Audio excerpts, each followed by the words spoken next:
Olá, meu nome é Leandro Neri, bem-vindo ao Claramente Rica. No vídeo de hoje vamos conhecer um pouco sobre a ISA-CTEP, também conhecida pelo ticker TRPL3 para ações ordinárias ou TRPL4 para ações preferenciais. Vamos ver um pouco sobre o histórico, alguns indicadores financeiros, os planos de crescimento da empresa, indicadores fundamentalistas e também vamos fazer um valuation para tentar determinar uma ideia do que seria um preço justo para a ação. Nada que é recomendação de compra, a gente só quer estudar um pouquinho a empresa, conhecer melhor o que a gente tem que saber sobre ela, o que você precisa saber sobre a transmissão paulista, principalmente para você que está começando a investir, para você que já investe há muito tempo, mas ainda não teve tempo de ler os relatórios ou saber das demonstrações financeiras da empresa. Então é isso que a gente vai responder hoje. Aproveita, segue o canal, por favor. Compartilhe esse vídeo, curte, porque isso ajuda muito a gente. Não custa nada para você, é zero de custo, mas para a gente é de grande valor e ajuda muito no crescimento do canal. A CTEP ela nasceu em 1999 a partir da divisão dos ativos da CESP como parte do programa de privatização do governo de São Paulo. Em 2001, a CTEP ela incorporou a Empresa Paulista de Transmissão de Energia Elétrica, que era uma empresa que resultou do desmembramento da antiga Eletropaulo. Em 2002, a CETEP se tornou a primeira empresa do setor elétrico do estado de São Paulo a aderir ao nível 1 de governança corporativa da Bolsa de São Paulo, hoje conhecida como a B3. E só em 2006 é que ela foi de fato privatizada. Então, a ISA, uma estatal colombiana, ela adquiriu mais de 50% das ações ordinárias em 2006. Um ano depois, ela já tinha dado um salto para mais de 89% das ações ordinárias, sendo que hoje ela detém cerca de 37% do capital social da empresa, entre ações ordinárias e preferenciais. A partir desse momento também começou um franco crescimento para a empresa. Ela começou a comprar outros ativos fora do estado de São Paulo. Em 2006, por exemplo, ela arrematou a concessão para a construção de uma linha de transmissão dentro do estado de Minas Gerais entre Contagem e Ipatinga. E foi isso que deu origem à subsidiária Interligação Elétrica de Minas Gerais, a IEMG. A partir daí também outras subsidiárias foram criadas, com arremate em leilão de outras concessões para construção de linhas de transmissão. Sendo que em 2008 a ISA-CTEP ela já estava em 6 estados, pegando ali parte do sul e consolidando a sua participação em praticamente todo o sudeste, excetuando o Rio de Janeiro. Ela continuou seus planos de crescimento, sendo que em 2012, ela já estava tendo uma participação, a sua infraestrutura já estava tendo participação em 16 estados. E nesse mesmo ano, em 2012, foi firmado com a ANEEL a prorrogação do principal contrato que tinha com a CETEP, com a companhia, dando mais 30 anos de concessão e serviços de transmissão elétrica. Mas além de todos esses dados, de todo esse histórico de crescimento da empresa, a empresa não é só conhecida por todo esse crescimento. Durante toda a sua história, ela ganhou vários prêmios e reconhecimentos. Em 2016, por exemplo, ela foi reconhecida pela primeira vez como uma das melhores empresas para trabalhar no Brasil, segundo o ranking do Great Place to Work, GPTW. Ela também foi vencedora, de novo, que tinha sido vencedora antes, do Prêmio Abrasca. O Prêmio Abrasca é um prêmio que destaca quais são os melhores relatórios anuais e relatórios de sustentabilidade. A ISA também ela foi eleita a melhor empresa de energia do Brasil na premiação Melhores e Maiores 2017 pela revista Exame. Uma premiação que eu quero destacar é o Troféu Transparência. Ela foi eleita como uma das empresas que melhor se comunicam com os jornalistas. E a premiação foi resultado de um livre e direto voto dos jornalistas de todo o Brasil. Atualmente, a ISA-CTEP é a maior empresa privada de transmissão elétrica do Brasil, estando presente em 17 estados, desde Rondônia até o Nordeste, Sul e Sudeste, envolvendo todas as regiões do Brasil. Ela também é responsável por aproximadamente 33% da distribuição de toda a energia elétrica do Sistema Interligado Nacional, o SIN. Portanto, é uma empresa de grande relevância nacional, de grande relevância no Brasil e que tem uma participação relevante também na economia brasileira. Então vamos conhecer um pouco mais sobre a empresa aqui. Primeiro, a questão da estrutura, como eu falei, a gente pode ver no mapa que ela está presente aqui desde Rondônia, né, com linhas de transmissão em operação. Aqui em branco são as linhas de transmissão que estão em operação. Em amarelo ou laranja, né, são as linhas de transmissão que estão em construção e que logo logo vão gerar resultados para a empresa. Você vê que ela está presente aqui em todas as 5 regiões do Brasil e, portanto, tem uma participação muito grande na distribuição de energia no país inteiro. Qual a sua estrutura acionária? Bom, a ISA Capital do Brasil ela detém 35% das ações, sendo que ela detém 236 milhões de ações entre ações ON e ações PN.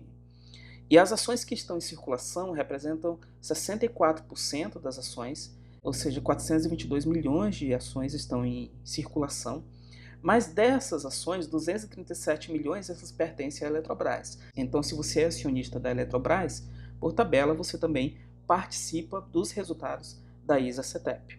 Sendo que também 185 milhões elas estão em circulação em free float dentro da Bolsa de Valores e são negociadas diariamente. Isso representa 28% das ações. Aqui tem um breve histórico também, a partir de 2006, quais foram as concessões que foram adquiridas pela ISA-CETEP. Então aqui a gente tem, como eu mencionei anteriormente, a IEMG. Além disso, tem outras participações. Você vê que sempre, a cada 2 ou 3 anos, a empresa está adquirindo mais participação, está crescendo mais, gerando sempre valor para o seu acionista. Então vamos ver agora qual é a receita operacional. A receita bruta foi de 989 milhões de reais, isso no quarto trimestre de 2020. Comparado com o quarto trimestre de 2029, isso daí deu um aumento de 16%. Se você comparar ano a ano, de 2020 para 2019, houve um aumento de 38,4% na receita bruta. Ok, dessa receita bruta aqui, de quase 4 bilhões e meio de reais, houve 606 milhões em deduções, a incidência de PIS e COFINS e outras deduções, sendo que houve 40% de aumento na receita líquida comparada com o ano de 2019. Se você fizer a comparação só no último trimestre, no quarto trimestre de 2020 para o quarto trimestre de 2019, o aumento é de 15%.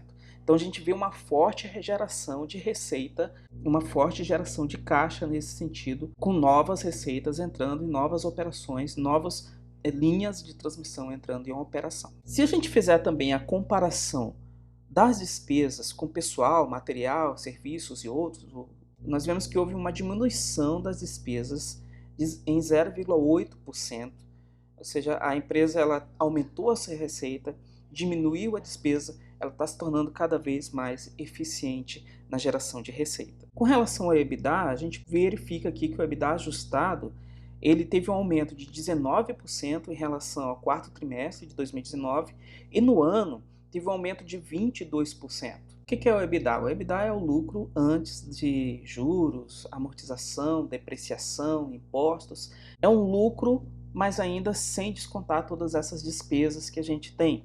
Ou seja, não é um lucro líquido, né? Ele é um lucro já considerando ainda que haverá ainda esse tipo de despesa. O lucro líquido ele também é importante. No quarto trimestre de 2019 para o quarto trimestre de 2020, houve um aumento de 8,4% no lucro líquido e no ano de 2019 para o ano de 2020, um aumento de 63,9%. Muito grande, um aumento realmente que deixa a gente bem feliz, né? Pensando nesse tipo de lucro que a gente tem. Com relação também ao crescimento da empresa, a gente está vendo que ela está incrementando cada vez mais os seus investimentos. No quarto trimestre de 2019 para o quarto trimestre de 2020, houve um aumento de 33% do valor destinado a investimentos e no ano de 2019 para o ano de 2020, um aumento de 69%.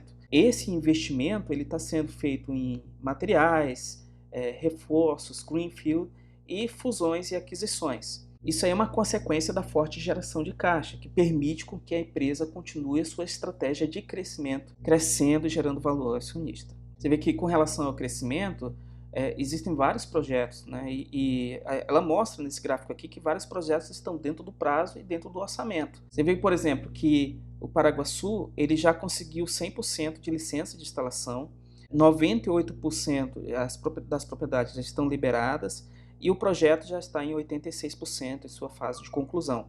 A gente pode analisar então todos aqui, né, esses principalmente que tem um prazo dado pela ANEEL de entrega até fevereiro de 2022, todos esses aqui estão dentro do cronograma.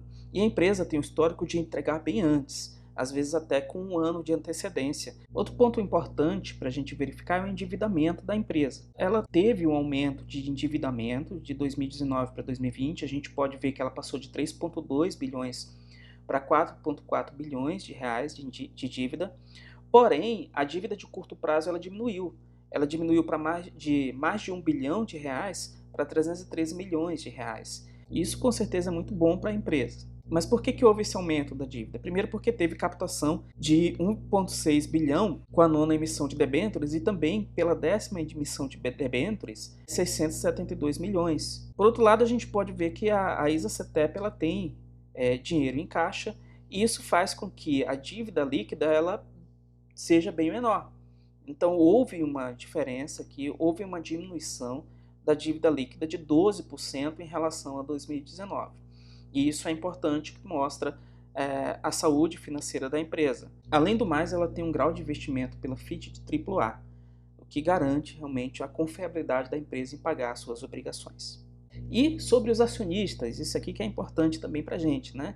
Então, os proventos de 2020, eles somaram 1,67 bilhão de reais, proventos relativos ao exercício de 2020. Isso representa um payout de 83%. O que é payout? É o quanto do lucro líquido foi pago aos acionistas. Então, de todo o lucro líquido, ela pegou 83% e distribuiu para todos os acionistas. Isso representou um dividend yield de 9%, um excelente dividend yield. E agora, em 2021, já foi anunciado 531 milhões de reais com liquidação financeira em maio. Agora que a gente conheceu um pouco mais da empresa, do histórico, viu a situação financeira dela, o crescimento, viu vários detalhes, vamos ver quais são os indicadores fundamentalistas da ISA-CETEP. Então ela tem um bom PL, um bom EV/EBITDA, ela tem também uma dívida controlada, a gente pode ver aqui, apesar de ser ali 4 bilhões e meio, a gente se assusta, né, com a dívida bruta, mas na verdade isso aí está controlado dentro do valor dívida líquida sobre o PL, ela está toda controlada. E algo interessante que a gente tem que notar aqui, que chama a atenção, é a margem líquida. E ela consegue transformar 90% da receita em lucro. Isso é muito importante. Isso é uma margem bem alta, sendo que a gente considera que uma empresa ela já é boa quando ela consegue ter uma margem líquida acima de 10%. O ROI dela, que é a porcentagem do lucro em relação ao patrimônio líquido, está em 23,8%. O ROIC, ou também conhecido como ROIC, está em 19,25%. E aí você pode ver que, por exemplo, a taxa composta anual de crescimento da receita nos últimos 5 anos está sendo de 27,5%. Ou seja, ela tem aumentado a receita em média 27,5% nos últimos anos. E o lucro, 45,59%, é o aumento médio anual do lucro nos últimos 5 anos. A receita ela está aumentando num determinado passo, o lucro está aumentando num passo maior. Isso mostra que a empresa está aumentando a sua eficiência. A gente já viu isso lá na questão financeira da empresa. A gente viu que ela aumentou o lucro líquido, o EBITDA está maior, a receita está maior e mesmo assim as despesas da empresa diminuíram, cerca de 0,8%, conforme a gente viu lá. Isso mostra que a empresa ela está melhorando em eficiência, pelo menos nesse quarto trimestre, né, nesse último ano de 2020, ela teve essa melhora. Agora vamos olhar aqui o valuation. Qual seria o preço justo para se pagar pela ação? Bom, aqui a gente está fazendo só um exercício. A média de dividendos pagos nos últimos 5 anos foi de R$ 1,60. Eu estou desconsiderando aqui que houve um ano atípico, o ano de 2018, que pagou um alto dividendo, foi muito bom. Mas eu estou colocando aqui uma média ponderada, né, desses dividendos. Eu estou considerando aqui uma taxa de crescimento dos dividendos na perpetuidade de 2%. E o retorno mínimo esperado de 7%, pelo preço da ação que se compra hoje. Então, o preço seria R$ 1,60 dividido por 0,07, que é o retorno mínimo esperado, menos a taxa de crescimento de dividendos, que é 0,02. Isso dá 32. Então esse seria o preço teto, preço-alvo, um preço justo a se pagar. Se você quiser ainda colocar uma margem de segurança, pode. Por exemplo, se você quiser colocar uma margem de segurança de 15%, você poderia aceitar pagar até R$ 27,20. Mas isso vai de cada um. Algumas pessoas podem aceitar pagar isso. Se fosse fazer isso daqui pelo modelo de Graham, o valor intrínseco da ação estaria em R$ 49, quase R$ 50. Então isso aqui é muito subjetivo. Isso aqui é só para a gente ter uma ideia, é muito subjetivo, não dá ainda para tirar uma conclusão. O que a gente pode dizer é que pelo preço atual, a ação realmente está muito barata. Neste momento está em R$ 23,90 o preço da ação. Realmente é um preço bem abaixo do que realmente vale, do que a empresa está entregando e que pode significar oportunidade para algumas pessoas. Então é isso, pessoal. A gente viu que a ISA-CTEP é uma empresa que tem uma forte geração de caixa, grandes investimentos, que geram gastos momentaneamente, mas que podem trazer bons ganhos para o futuro para o acionista. O segmento que ela atua, que é a transmissão, é um dos segmentos mais resilientes, segmentos mais estáveis que tem, com receita previsível e dá uma maior segurança e diversificação para qualquer investidor. Portanto, a ISA-CTEP ela tem uma imunidade natural, uma resiliência maior a crises do que outras empresas, até mesmo do setor elétrico, que não são de transmissão. Na minha opinião, é uma empresa que no momento vale a pena investir. Mas aí vai de você. O que você acha? Vale a pena investir em ISA-CTEP? Você tem ação dela? Comenta aí o que você acha da ISA, né? Se você vai investir, se você já investiu, se você está vendendo, acha que não vale a pena. Vamos colocar uma discussão aqui e ver o que todo mundo acha dela. Okay? É isso aí, gente. Esse era o vídeo de hoje, da semana. Eu agradeço a vocês. Compartilha, curte. Pra gente significa muito. Se inscreve no canal. E é isso. Até a próxima. Falou. Valeu.